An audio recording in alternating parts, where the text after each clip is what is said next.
Case 8-463. Yes, still arranging the space.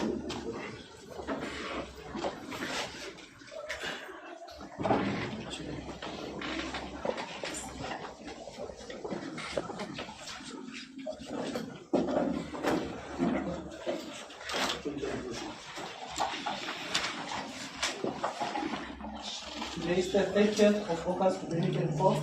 The state is calling case number A463 of 2024. The state versus Zachariah Olivier, Adriaan and William Musoro.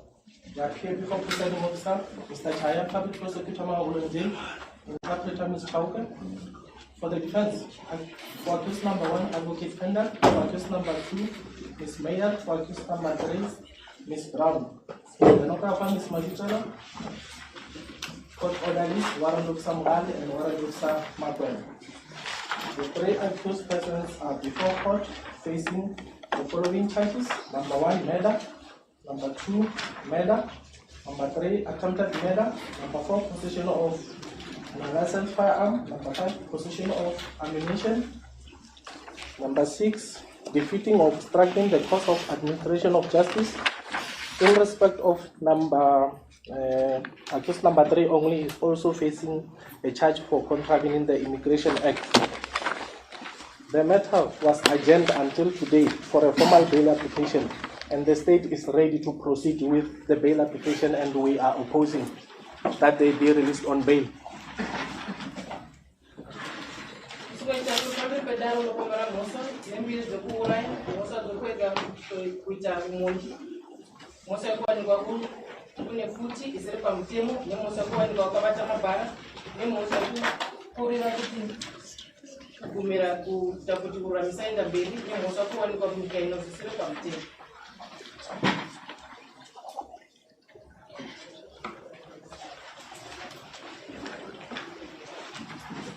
As it pleases the court, Your Worship, I have read it. I was appearing on behalf of all 3 accused on the previous occasion. However, my instructions has been ended for accused number 2 and 3. I have only instructions on behalf of accused number 1. On accused number 1's representation, I confirm the brief for Advocate Fenter, who will dealing with the bail application. As such, I ask to be excused from representing accused number 2 and 3. Secondly, as I've confirmed the brief of counsel for accused number 1, I would also ask to be excused on the appearances following today's appearance. If that pleases the court. Good morning, Your Worship. I do confirm my appearance on behalf of accused number 2. Good morning, Your Worship. I confirm my appearance on behalf of accused number 3. Mr. Leader, then you are excused in respect of accused number 2 and 3, and then you are excused from subsequent proceedings. As it pleases the court. Before we proceed, there was an application by the media to be admitted to televise and publish the proceedings. That application has been granted. As the court pleases. As the court pleases. Morning, Your Worship. Your Worship, I just want to make certain if I heard correctly, but because before we proceed, we just need to determine the schedule from the onset. The schedule was agreed that we had an informal discussion with my learned colleague this morning, and there was a specific indication that one of the charges would be premeditated murder. Now, on record, it was only read as murder. So, if it's premeditated, then it goes to 6. If it's murder only, then it's 5. So I just want maybe just to clarify, and then I will address the court on that. Just to clarify exactly. If the court please. They are premeditated murders. The 2 murders are premeditated murders. They fall under Schedule 6. As the court pleases. Just to be clear, it was not further, doctrine of common purpose applies. Thank you. Now we know what we are dealing with. Thank you for that, Advocate. Now we know exactly what we're dealing with. Well, Your Worship, just to place on record, in terms of accused number 1, I was only able to consult with my client this morning. It was quite a difficult excursion to attempt to consult with him previously. I can confirm that I've been granted the opportunity and I've consulted in full. And as a result, I would like to just place the following on the record. Firstly, Your Worship, it's my understanding that my client made a written statement whilst being incarcerated. Such a statement was made, and I would like to place this on the record from the onset, without his rights, his constitutional rights in mind. At no point was he ever awarded the opportunity to call his attorney, and I was not aware that he made any statement up until I consulted this morning. It's quite concerning, and I will deal with it at a later stage. What I also need to place on the record is that as a result of that, Your Worship, in terms of accused number 1, due to the fact that we only obtained instructions, clear-cut instructions from our client directly this morning, we are not in a position to proceed today. The accused persons may be seated. As the court pleases.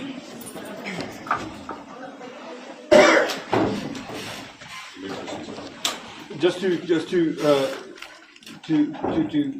catch our line of address again, Your Worship, I was just indicating that we, in terms of accused number 1, we are not ready to proceed, seeing that it requires a formal bail application, as indicated now by my learned colleague.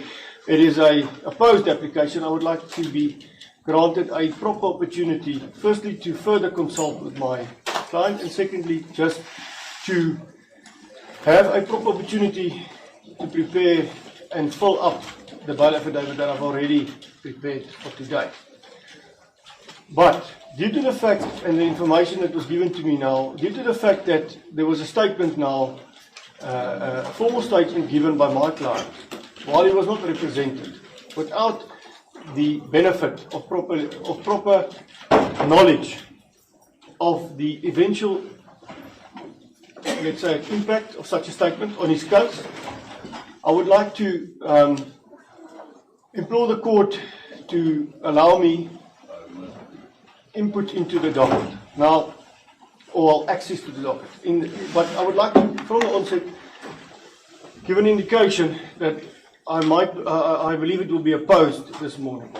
But in order for us not to drag this matter out, I will just simply state the following. I am fully aware that the provisions of section 60, subsection 14, is clear, in that it indicates that in a usual circumstance, no one is just automatically granted right to access to the docket, to the investigative docket.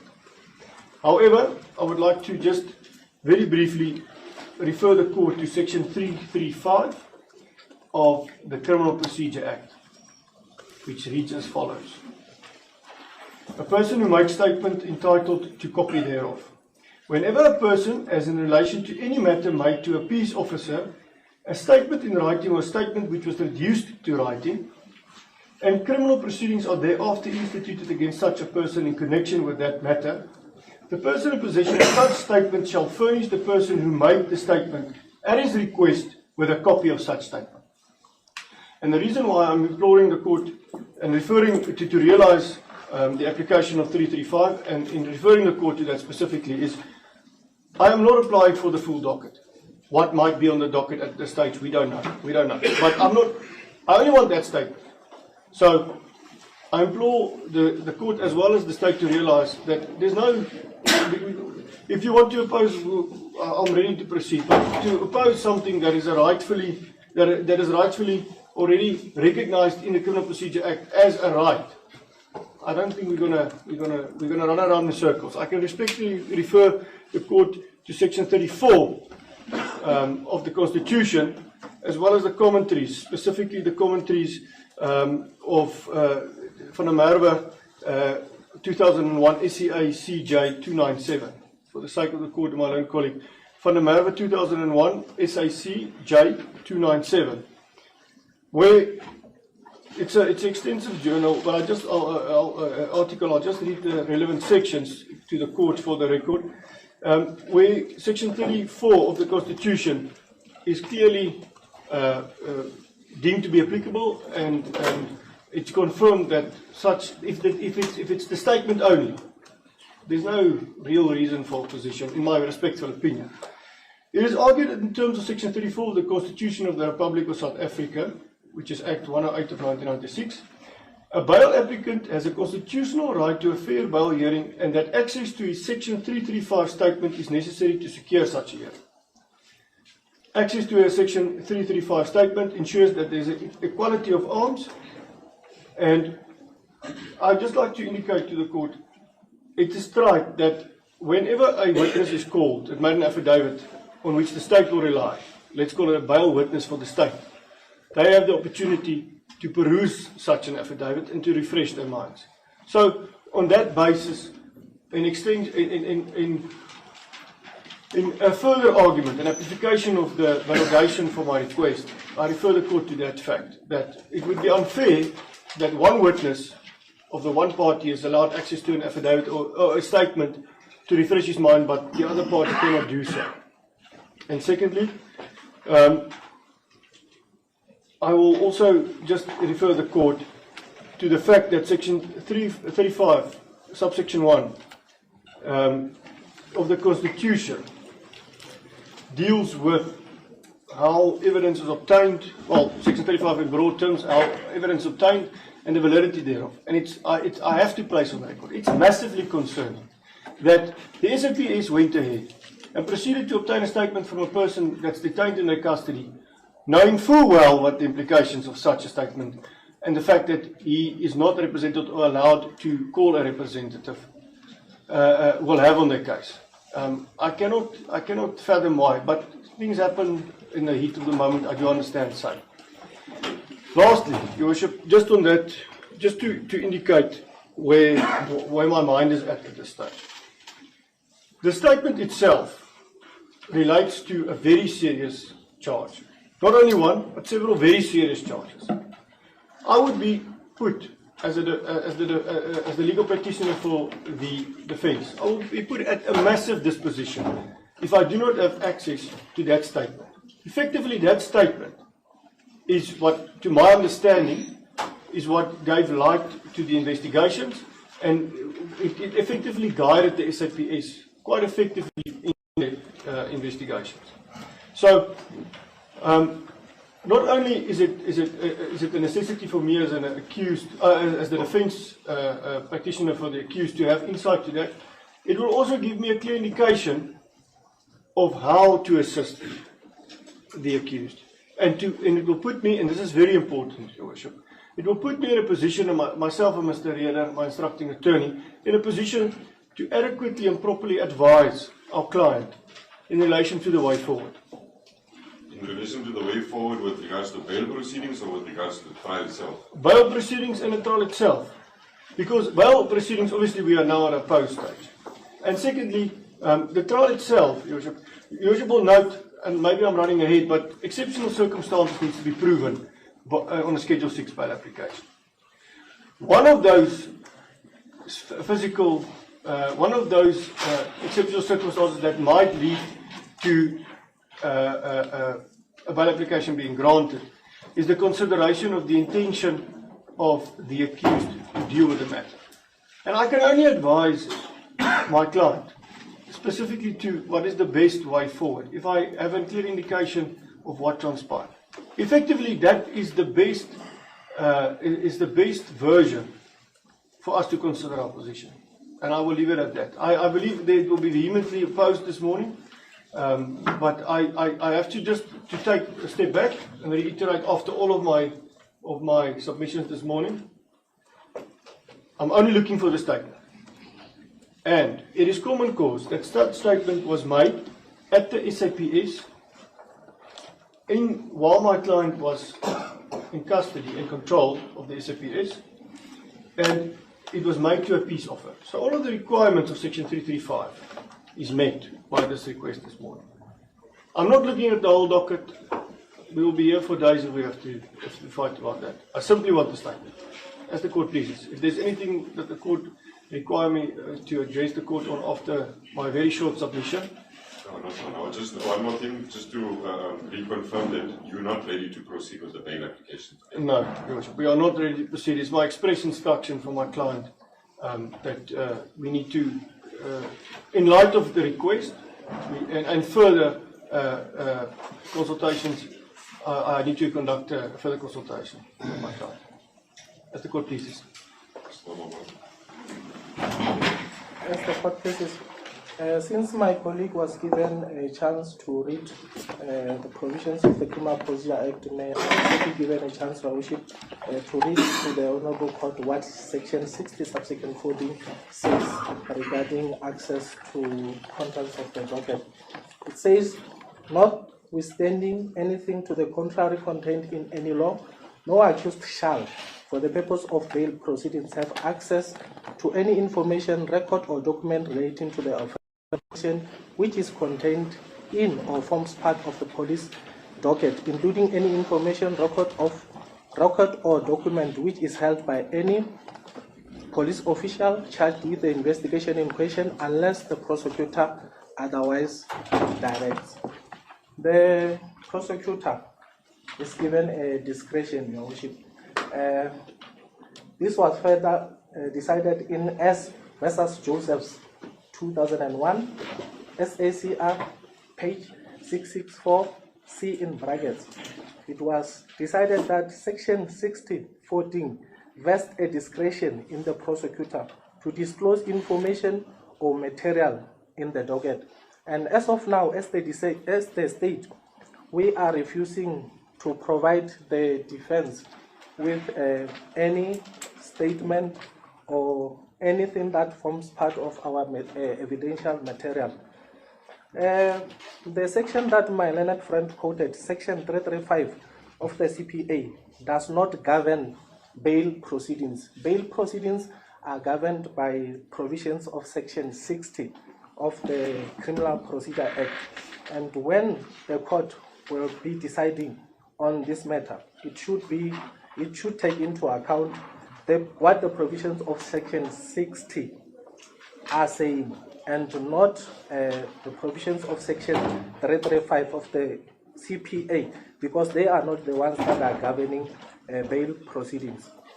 And Your Worship, since I indicated that the state is ready to proceed today, we will appreciate if an order regarding whether we should grant the defense that statement or not may be made today, since maybe after the order is made, we can be able to proceed. We don't want to waste more time. The defense came here knowing very well that this matter must proceed on bail.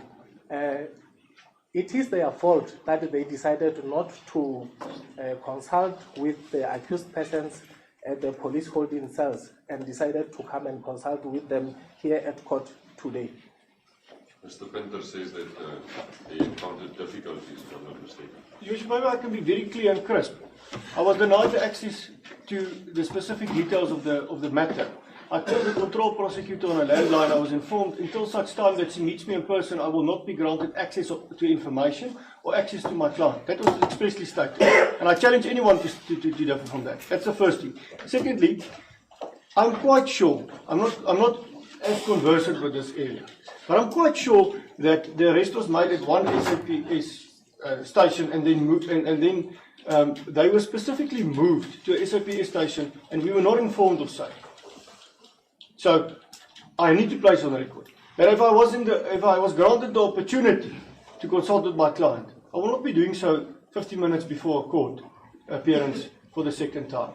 We were not put in a position to adequately deal with this. So, I'm not going to be going back and forth with the state on this. But the fact of the matter is, my Lord, I'm not a negligent counsel. I don't come here in a blasé manner. I understand the gravitas of what's happening here. And I understand the gravitas of what this holds, not only for my client, but also for the victims and their families. I won't drag something out if I could have done it earlier in the week. We were not given access. Simple as that. As the court pleases. My last response, Your Worship, by giving them the statement that they are asking for, our further investigations will be compromised or prejudiced, since the police are still following up allegations that were made by the accused person in that statement. And to some extent, the accused has cooperated very well with the police.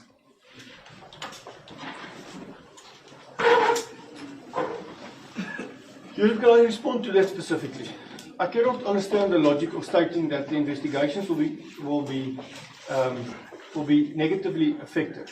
If myself and Mr. Riera, gets a statement of a client, and we can see what he said on that statement, how can we influence anything of the investigations? We don't have access to the docket. We don't have access to the SAPS personnel. We cannot. There's no way that we can have an input to that. So that's just illogical to state that. The fact of the matter is, that statement was and what's very concerning, at not one stage, the court will note, at not one stage, did my learned colleague deny the fact that the statement was taken. He doesn't deny the fact that the statement was taken without the chance of the accused to obtain legal representation. I might be incorrect, because people make mistakes, but if I understand the standing orders of the police correctly, you have 48 hours after someone is detained to effect the arrest, or to charge a person. So arrest is the process of detaining a person, taking him to a police station or wherever you choose to take him, and then conducting your further investigations. And after that 48 hours, then after, you either have to release that person or you have to effect a charge. Fingers need to be taken, and they physically have to charge that person. At that stage, there's no way at that stage that a person can be denied the right to legal representation. That is one of the first cornerstones of our Constitution in relation to criminal procedure. So, it is now confirmed on record that that right was not granted to my client. Now, the state wants to go and further encroach on his constitutional rights by denying him the access to a statement that he made willingly. Apparently, we don't know.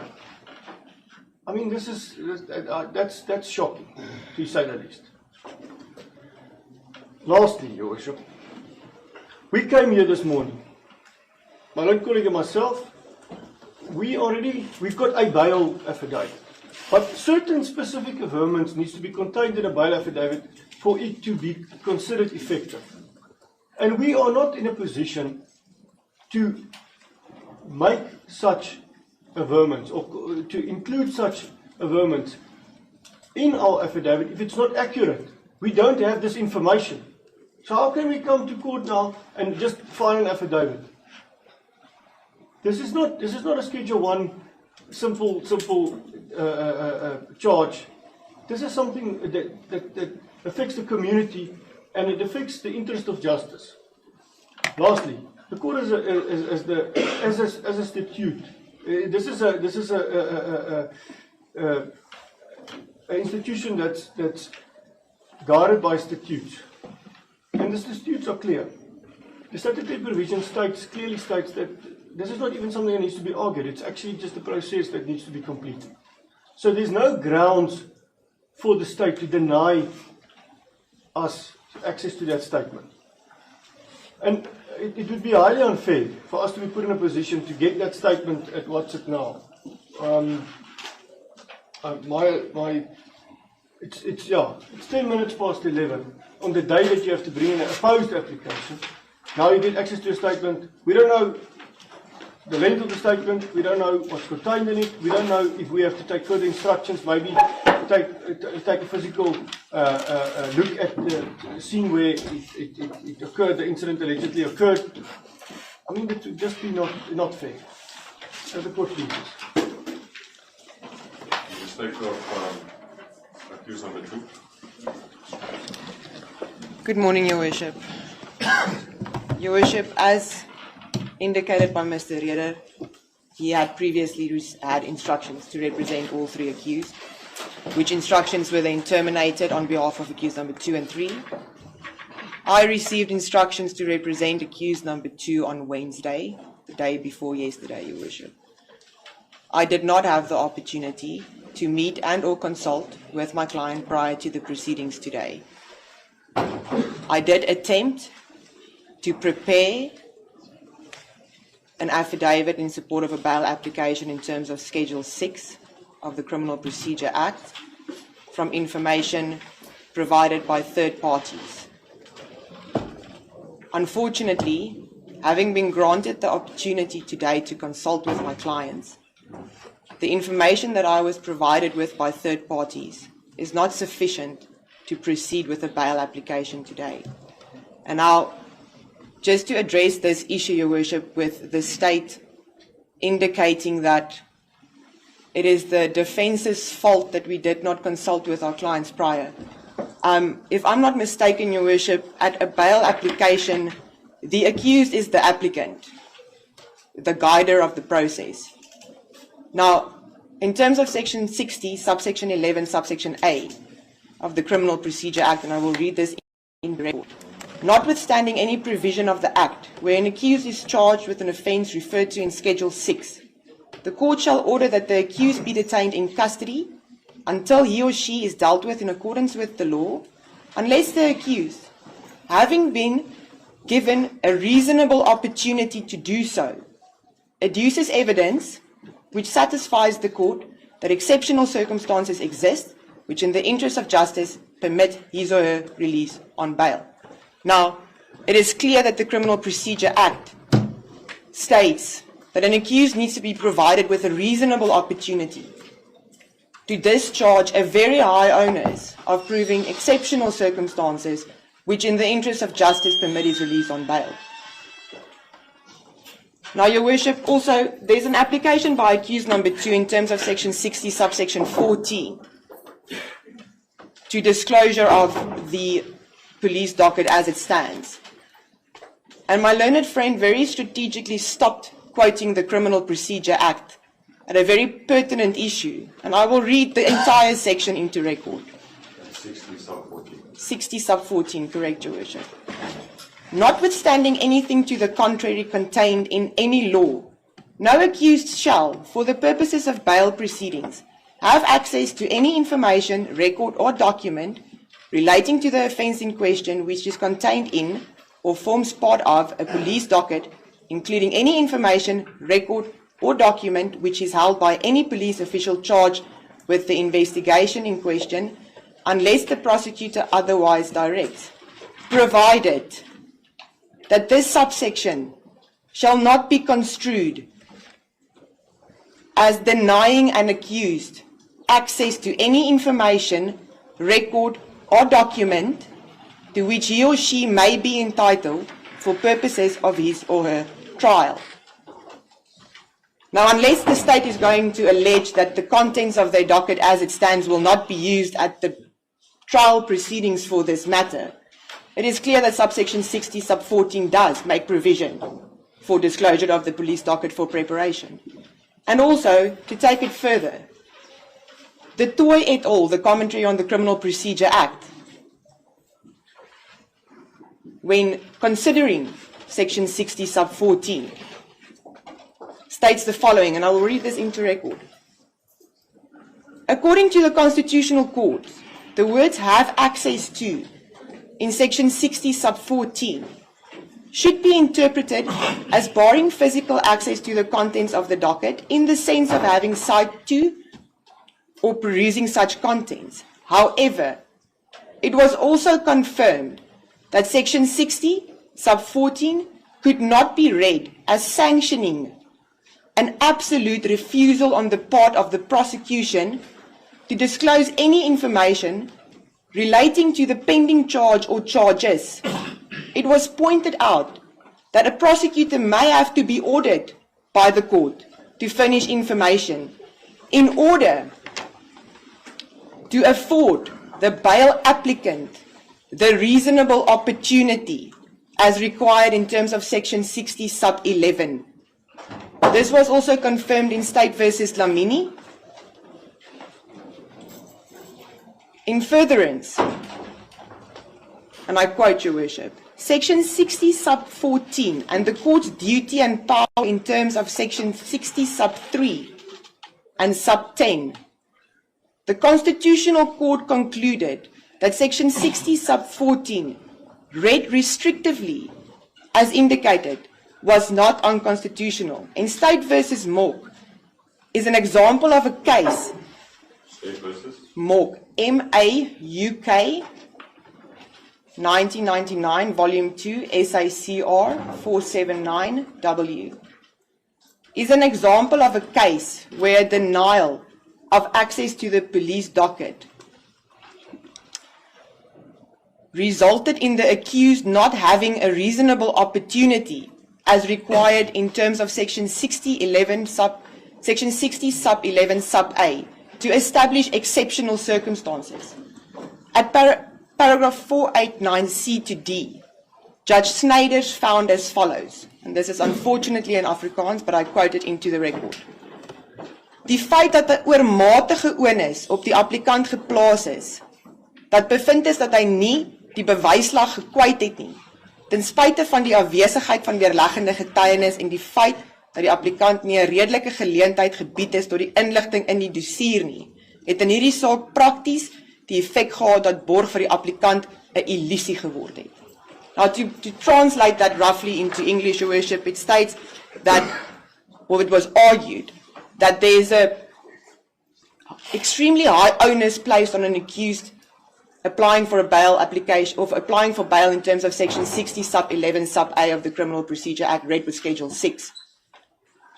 And to deny an accused person facing such a bail application and such an onus the right to have insight into the docket may be interpreted in circumstances to deny him a reasonable opportunity to discharge his onus.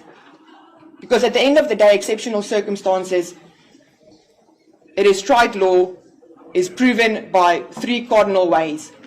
And the only way to address the strengths of the state's case against an accused is to know what the state's case against the accused is. See further Watney 2000 TSAR 369 373 375.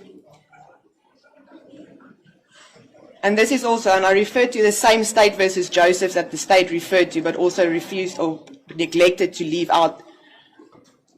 State versus Joseph 2001 SACR 664C.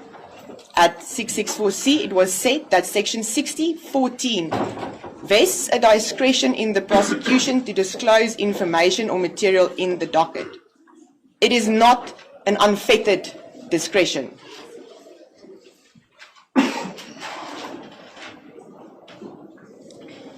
Then, Your Worship, the TOI further deals with Section 60 sub 14 and the court's duty and powers in terms of Section 60 sub 3 and sub 10.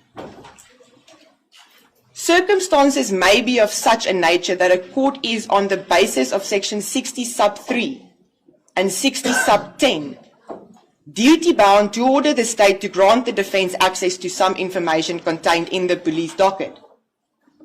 In State versus Green and Another, 2006, Volume 1, SACR 603, Supreme Court of Appeal decision by Appellate Justice Farlam, it was found as follows at paragraph 23. It is clear from Section 60 sub 10 that the court's function in a bail application is intended to be more proactive than in normal criminal proceedings. As it was put in the Dlamini decision, a bail hearing is a unique judicial function, and the inquisitorial powers of the presiding officer are greater. On a proper consideration of the case on which the state relied, any reasonable court must have concluded that it lacked reliable and important information necessary to reach a decision. Just bear with me for a moment, Your Worship. Notwithstanding that such information was apparently readily available. In such circumstances, the court has no discretion but to invoke Section 60, subsection 3. In my view, the magistrate should, instead of refusing bail without more, have ordered the state to grant the defense access to the videotapes and any statements made by the police fingerprint expert linking the fingerprints of either of the appellants with the crime, with the decision on whether or not to grant bail to be made thereafter. Now, Your Worship, from what I have just placed on record, it is clear that yes, the state is vested with the discretion.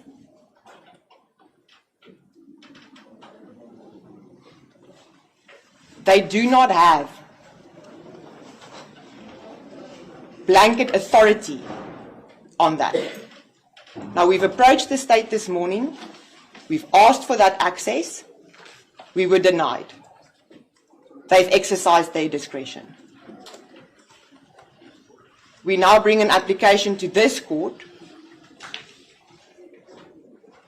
to make an order allowing the defense insight into the police docket. From my consultation, I was informed by my client that a warning statement was obtained. The police, according to my client, wrote something in the statement he does not know.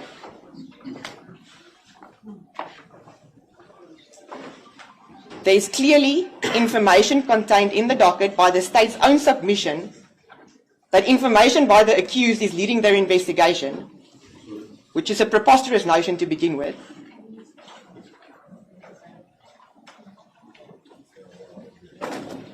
But if that is the case, as alleged by the state, then surely the accused persons who are defending themselves will have to prove to this court that exceptional circumstances which in the interest of justice permit their release on bail should have insight into this information which they allegedly provided, which is leading the police's investigation. Because how else are they going to answer to it?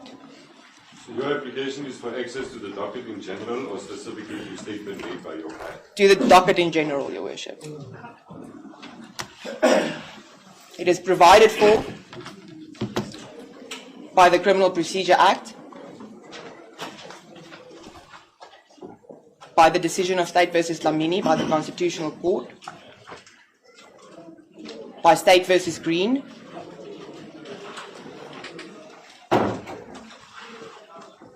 it is not uncommon, Your Worship, and it is not unheard of, especially with regards to an onus this high, and with charges as serious as the state is preferring against the accused, Your Worship. And then, if the court wants me to address further on the availability to proceed today, I don't understand. We are seeking a postponement, Your Worship, to have the reasonable opportunity to prepare to present our case, even if, as my learned friend indicated, that an order be made today, whichever way it goes, it will still not afford the defense sufficient time to be in a position to present any evidence today, Your Worship, as it pleases the court. Mr. Court, please.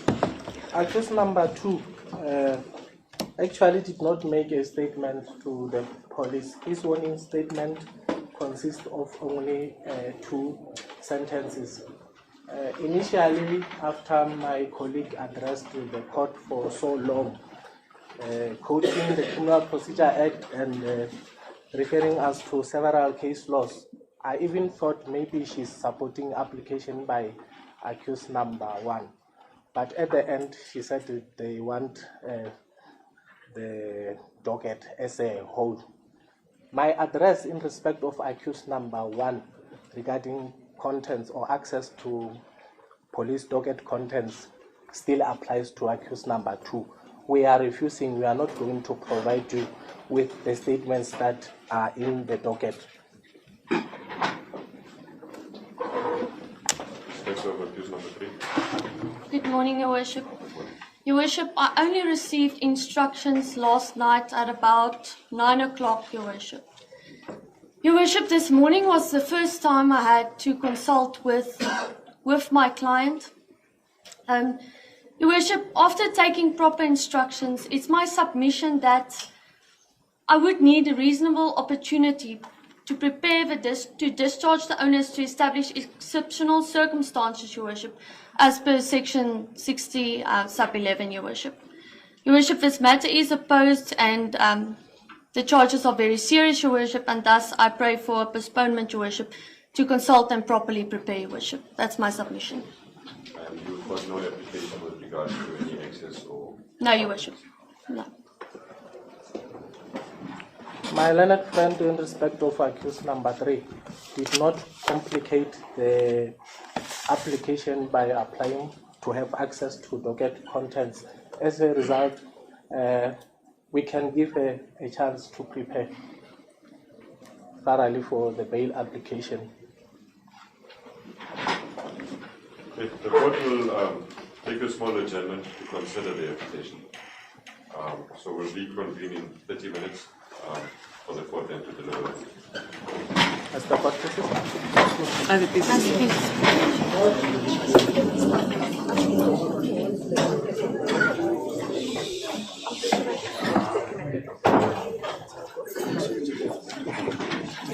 The court will be ready before 30 minutes over.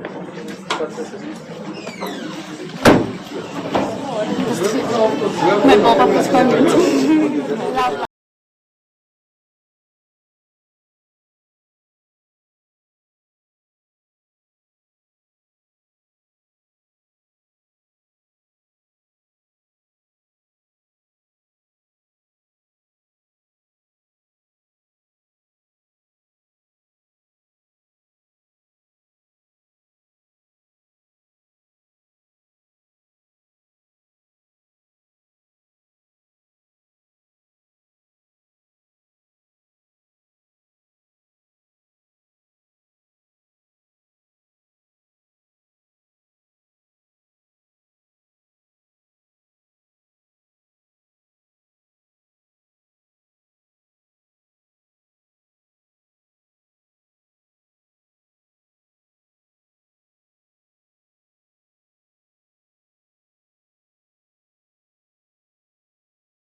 The court will provide reasons in due course. And furthermore, on the way forward, there's application by all three accused that the matter be postponed for purposes of bail. We are no longer having an objection since we also want to take the court's decision on appeal. We can agree on the date with my learned friend. That's what Peters. Your Worship, we suggested, or we considered the date of the 10th, being it's exactly 7 days plus 1. It will provide us adequate opportunity. However, now it's now depending on the state and the time which an appeal would take. It would be interesting to see now how long this appeal will take. So maybe we are on the court's hands, alternatively in the state's hands, to get an indication as to how long they would need. Because obviously, I would like the statement, and we cannot proceed to a postponement date because they're not willing to do so. So we are in the states. I'm in a difficult position. Maybe the state can give us an indication where they want to go with this. From the side of the court will deliver its reasons by Monday.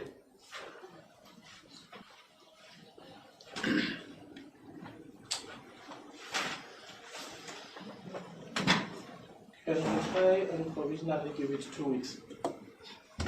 2 weeks, if I understand. Let me just confirm.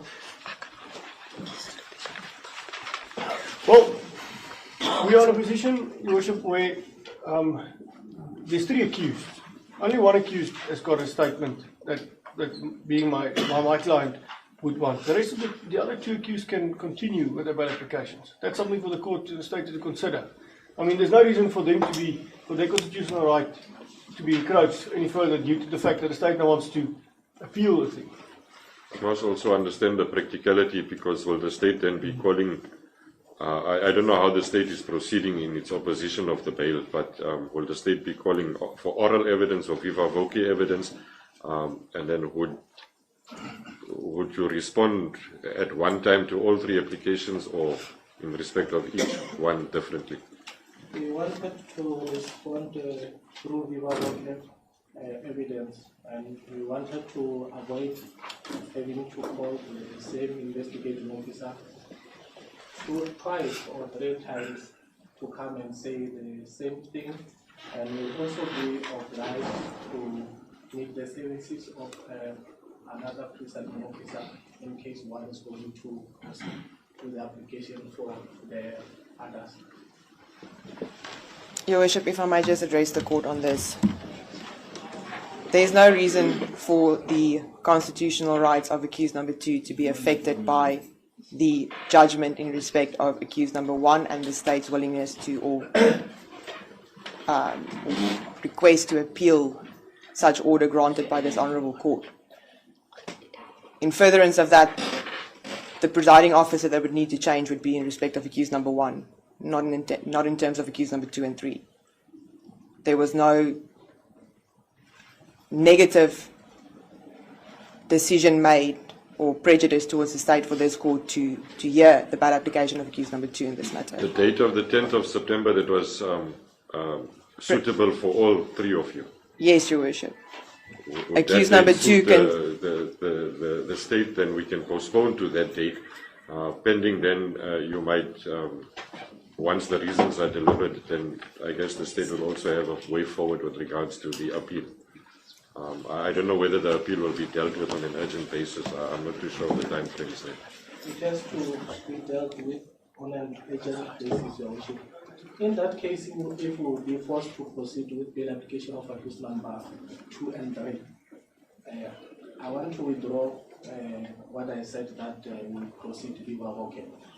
In respect of them, we will decide whether viva voce or through an affidavit. So can we postpone the matter then provisionally to the 10th of September for bail? By then, obviously, then we would also have a way forward with regards to your appeal, and then on the 10th, then we'll take it from there. Can the record just reflect, Your Worship, that all parties then be prepared to proceed on the 10th in respect of accused number 2 and 3, unless on the day there's a contrary indication from the state, so that it's not recorded as a provisional date, and then that is used for justification for a further postponement, Your Worship. Accused number 2 will be ready with a bail application on the 10th. Your Worship, I'm just faced. I want to play something on record. Now, if I understand correctly, the tent will be then. Now, we don't know what the state want to do. We were accused of not being prepared. Maybe the state must take 2 minutes or 5 minutes, and we can come back and they can tell us what they want to do. Are they going to proceed on an urgent basis? What are they going to do? Because now, if you provide, the court provides the reasons on Monday, and I need to proceed on Tuesday, we'll be exactly at the same disposition we were at, exactly where we were this morning. So it's not logical. Let's just maybe take 5 minutes, have a housekeeping meeting, maybe myself and the state can just consider how they're going to deal with it, and then we can for the court to decide. Because I've been put in a massive disposition. You asked to make rulings on several things, but we don't know what the state wants to do. With due respect, Your Worship, it is not necessary to take 5 minutes for the state to decide. The state is still going to consult with its witnesses and decide. Like they have been given an opportunity since they were unable to consult with their witnesses and proceed today. They are being given a chance to go and consult thoroughly with their witnesses. That opportunity must also be given to the state. We will inform them in the morning on the 10th, but we will proceed with bail application in respect of accused number 2 and 3. On the 10th. Correct. I'm inclined to postpone the matter to the 10th. As the representative for accused number 2 and 3 confirms also that it's a deprivation of their constitutional rights. So I'm inclined to postpone the matter to the 10th for bail application. Hopefully before that, the state will have a way forward with regards to the appeal, and the state will need to communicate with the applicant number 1's legal representative. That's correct. Then I'm clear. I understand. I understand exactly what to expect. So then, obviously, accused number 1. If I can just ask my colleagues, just give me an indication if I need to drive through. If there's a cost implication, or Mr. Riera, if there will be a postponement to a further date, Mr. Riera can only attend to such postponement. That's the only request I have as a court leaders. The appeal will be proceeded with on an urgent basis. I don't know when the decision on appeal will be ready. On the 10th, we are proceeding with accused number 2 and 3. And if the appeal has been finalized in respect of accused number 1, we can also proceed with accused number 1. Okay. Well, then we understand where we're going with it. Thank you for the... Unfortunately, at this stage, this court would not be able to determine when the appeal will be finalized. We are all in a disposition at this stage, but we're doing the best we can. As the court pleases. So the date of the 10th is then in agreement. That's correct. Okay, so the matter, Mr. Hammond, is there. So the matter is then postponed to 10 September 2024 for bail application in respect of applicant 2 and 3 and possibly applicant number 1. All 3 accused will remain in custody up until then. September 24 if I'm certain September and it's waiting up with September.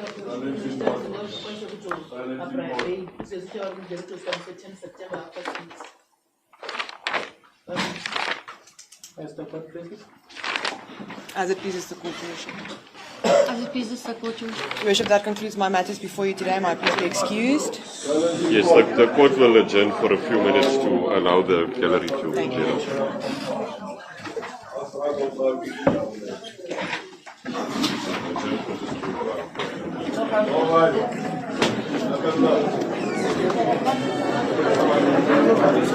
out.